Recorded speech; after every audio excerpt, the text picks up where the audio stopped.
driver didn't have change for Eve. After Charlie helped her resolve it, he turned around to find the cruise ship had already left. Eve was about to apologize. Charlie said he didn't like these kinds of events anyway. The two went to a restaurant together. They talked about their pasts. Charlie and his wife had been dating since college. Before this, they'd always lived in poverty. Now, although they'd become wealthy, his relationship with his wife was growing more distant. Eve also shared her failed marriage experience with Charlie. In that moment, they found common ground in each other's stories. Just then, a couple nearby was having a wedding celebration.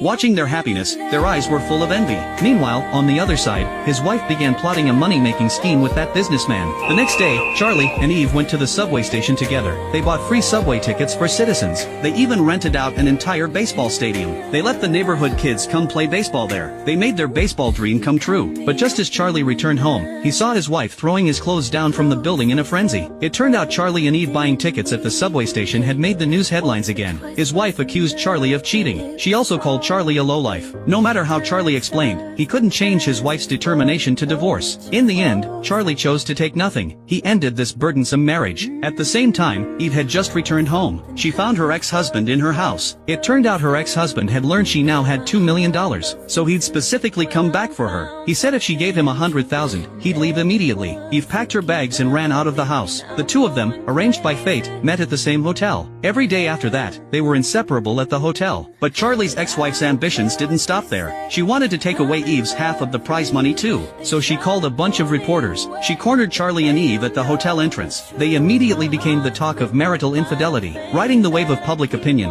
his wife took Charlie and Eve to court. She even used every possible method to portray Charlie as an abusive husband. Finally, under the condemnation of countless reporters and the public, everyone believed Charlie was a cheater. Eve became labeled as a gold digger. In the end, the judge ruled in favor of the ex-wife. The court seized the $2 million from Eve. Eve broke down crying and ran out of the courtroom. Her restaurant was shut down. Charlie lost his job too. The two had lost everything. When Charlie found Eve, she was deeply blaming herself, but Charlie said he couldn't live without Eve anymore. She believes she's the one who caused Charlie to lose everything.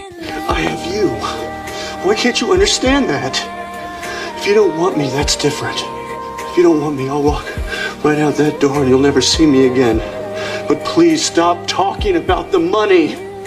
It means nothing to me. The two embraced tightly. Just then, a homeless man walked by outside. He knocked on the window, signaling he was hungry. They invited the homeless man inside. They prepared a bowl of hot soup for him. Charlie and Eve planned to leave the city, to start a new life. The homeless man drank the hot soup, but his face showed an intriguing smile. Then he lifted his shirt. Underneath was a small camera. If you want to know what happens next, follow me and I'll reveal the answer in the next episode.